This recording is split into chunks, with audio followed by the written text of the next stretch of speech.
Hey guys, it's Sam and this is my November wrap-up. Before we get started, I do want to announce that I am doing VLOGMAS this year, which is the first year that I've ever attempted something like this, and it's rather stupid because, as you guys know, I'm really busy, but here we are. So between this channel and my personal channel, which is linked down below, I will have a video posted every day up to Christmas. So I will keep my regular upload schedule here, so it'll be Monday, Wednesday, and Saturday as per usual, but there might be some additional book videos here, or there'll be videos over on that channel, and that is makeup, personal stuff. I mean, like, everything else goes on that channel, video game related, like, organization, bullet journal stuff is all over on there. So if you want to see my face every single day, my channel link for that is down below, and you can go and subscribe there, and you get to see me in another kind of element, not just book stuff. Now let's get on to the November wrap-up. The first book that I read this month was Golden Sun by Pierce Brown. This is the second book in the Red Rising trilogy, which is now being extended, but I don't know if it has a different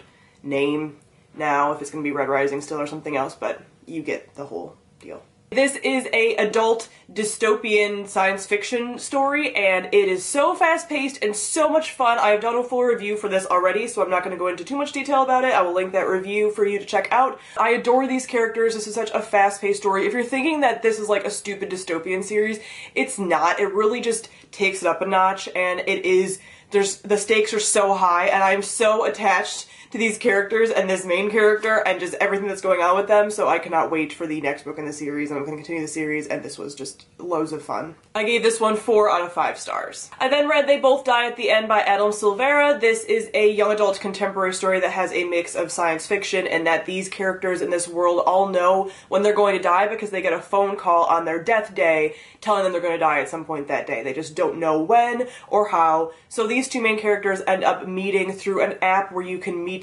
somebody to be friends with on your death day, and everything kind of takes off from there. Since this all takes place in the span of one day, it is a page turner because everything is just so fast-paced. They're kind of plummeting towards an ending that you know based on the title. So you're just kind of trying to figure out, like, how is this going to happen? What's going to happen? Is this really going to happen? All this kind of stuff. But I will say that I do find that whole kind of one-day thing gimmicky in any book that I have read.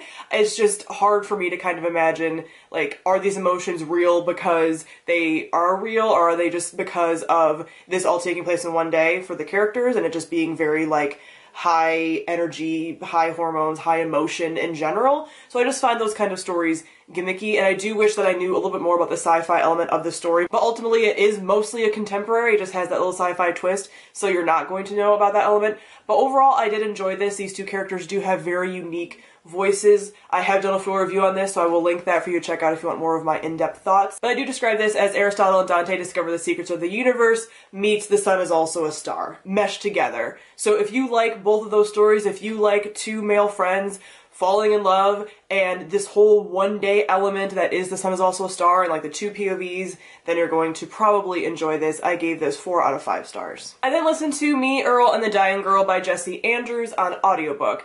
This is a story that I've been meaning to read for a while. It was very hyped there for a while on BookTube, and then it just kind of died off. And I have not picked up a lot of sick lit since I was sick myself. I never really liked sick lit as a genre anyway, but I've been very cautious of it now because I just find most of it to have a ton of problems, but we'll get into that. This I had before I was even sick, so I just kind of wanted to see what the situation was. This follows a main character who becomes friends with a girl who has leukemia, and he is kind of an amateur filmmaker, although that's sort of a stretch at the same time, but he kind of prides himself on having no friends and not getting close to anybody. And then he's forced by his mother to become friends with this girl that he's known basically his whole life and kind of grown up with but never really been close to because she's had this diagnosis, and everything kind of takes off from there. This book grates on my nerves. It is one of those divisive books, I think, anyway, because it is written in a style that is meant to be edgy and meant to be crude and realistic, and this is how real teens are, and it's so crude, and it's obnoxious, and it grates on my nerves. Are there some teens like this? Yes, but this gives the impression that, like, every teen is like this. There is so much crude teenage boy humor in this that you might like. If you really like that humor, that's fine. You go hard, it's great, have fun. But it's so much. Like, it's not even in a realistic way to me. Like, this is trying to be hyper-realistic, I think, and that's why they use so much of this, but it's so much that it's like, can we give teenage boys like a little bit of credit? I know it's hard, but can you give them a little bit of credit and that they aren't just like this, you know? And it tries to be like poignant at times, and it is sort of hyper aware that it's in this sicklet type genre, so it has this like meta quality to it where it's like, if this was a normal book, this would happen because blah blah blah. And I get that, but it's just like, I didn't find any of these characters likable, not that they were really supposed to be. And I found the main character mostly insufferable. I found all of the characters to be totally stereotypical. And again, as with almost every sicklet book that I've read, the narrative doesn't at all give any kind of agency to the sick character, to the sick girl. It's all about everyone else's reaction to her, and I'm so fucking sick of having cancer books where it's everyone reacting to the person that's sick. Like, seriously, I would find her story way more interesting than this stupid teenage boy who just doesn't want to have emotions and can't handle his emotions and is just like a whole mess. A messy character. Like, is that realistic? Are people messy? Yes, but I don't care. Like, I don't care about that. I don't care about him. And I don't care about everyone pitying him. And I don't care about him not wanting the pity. Like, it doesn't, his story in this whole narrative doesn't matter. If you're gonna frame a whole story around somebody's illness and then not really talk about their emotions or what they're going through and barely really have her as a part of it, then I don't really care at all. So while this whole time this book is like, I'm so different, I'm so unique, we're not like other sicklet books, it actually does the thing that every other sicklet book does and doesn't frame the story around the sick person whatsoever, and instead frames the story around how sad it is for everyone else around the sick person. I gave this 1 out of 5 stars. I do plan on watching the movie because people have said that the movie is a little bit better and just has a little more feeling to it, so we'll see how I feel about that, but I'm not going in with super high hopes. So thankfully my reading took a turn from there, and I read Red Seas Under Red Skies by Scott Lynch. This is the second book in the Gentleman Bastard series, which is an adult fantasy series that follows a band of thieves, with their leader being Locke Lamora, who is the most intelligent and amazing person in the world. So this follows the events of the first book, but it takes place technically a few years after the first book, but there is some fill-in flashback scenes that follow right after the first book happened. So I do have a review for this book, and I have a review for the first book that I will both link for you to check out if you're interested. But I love this series so much. It is so well done, it is so well crafted, the characters are so complex, and the story and the plot is never what you think it's going to be and what the characters think it's going to be. They usually end up going into some kind of like heist mark situation, and then it ends up taking like 3 different paths, and they have to just figure out how to get out of this insane situation, and I just love them. These two men have such a deep, wonderful friendship, and it just means so much to me. These are 2 experienced characters. You get into the story as them being experienced protagonists, and I just love that about them. And this also has pirates.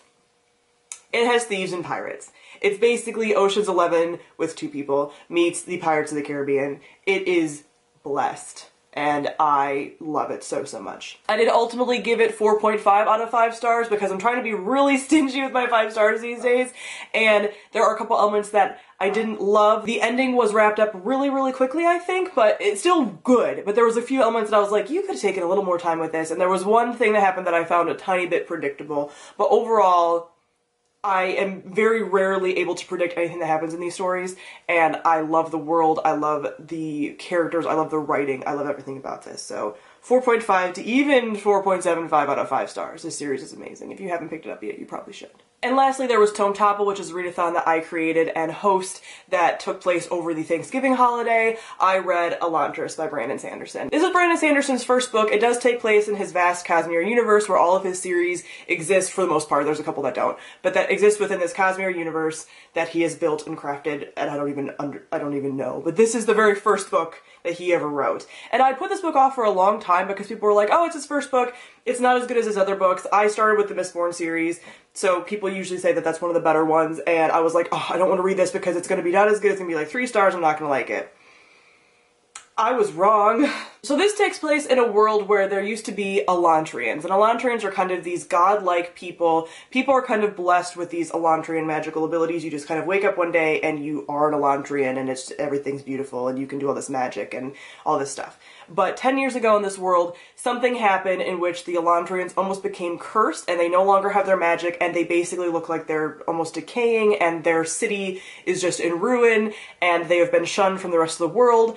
And it's horrible. So this follows 3 perspectives in this world and just what's going on with Elantris and what's going on with religion and the conquering of different worlds, not from Laundress, but from another religion that's kind of taking over the world, and what it means for magic to die and can magic come back and all of this stuff.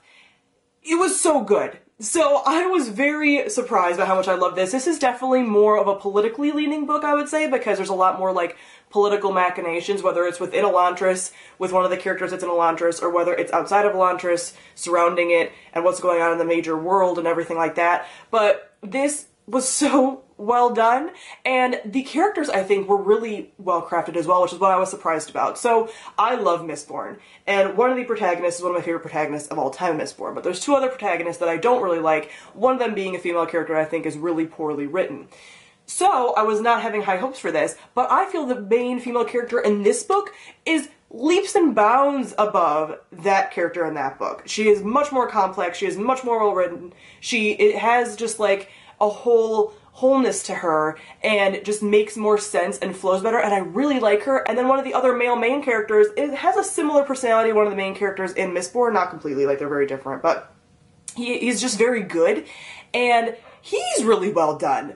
And I was so shocked because I love all of the characters in here. So I loved all the main characters, I loved all the scheming in here. The only thing that I was, again, surprised about is Brandon Sanderson books tend to have these like blowout endings, or just like amazing, he does endings really well, and I still think that is true, but I would say with this book that the ending was a little worse than the rest of the book. It does have a little bit of a pacing problem, that so much stuff explodes at the end that it's just like, where does some of that come from? And I think that's part of the problem, and he kind of tightens that up and gets better with the other books that I've read by him, with the endings being a lot more of like a blowout culmination of things, where this felt like there was some things kind of dropped in, and that's what kind of made it not as good for me.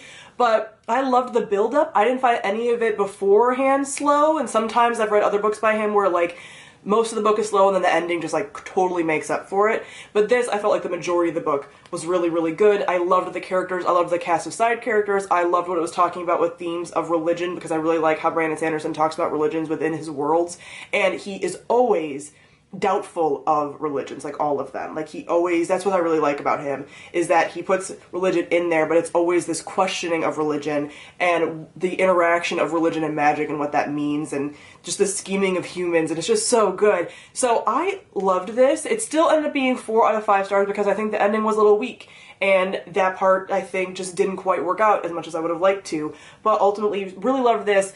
I think he might eventually continue this series. Right now this is a standalone, but I think he might continue, and there might be more Laundress books from what I've seen, because now it says Laundress book 1 on like Goodreads and stuff.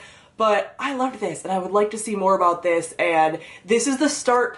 This is where the magic started and the whole Cosmere started. So I'm glad to finally have this done, and now I can move on to the second Mistborn trilogy, or the like Words of Radiance, Stormlight Archives books. So I'm ready to dive into that. I know a lot of you have been asking about that, and now that I've read this, I can move on to those, but it makes me happy. I'm starting to see kind of how things connect a little bit, and the whole like Cosmere and everything, which is super fun. So again, 4 out of 5 stars. I am going to be filming a full review for this, which will be coming up on, I believe, Monday, for more of my in-depth thoughts. So that is it for my reading month for November. Comment below and let me know if you have read any of these books and what you thought of them. So thank you all for watching, and I'll see all of you guys soon. Bye!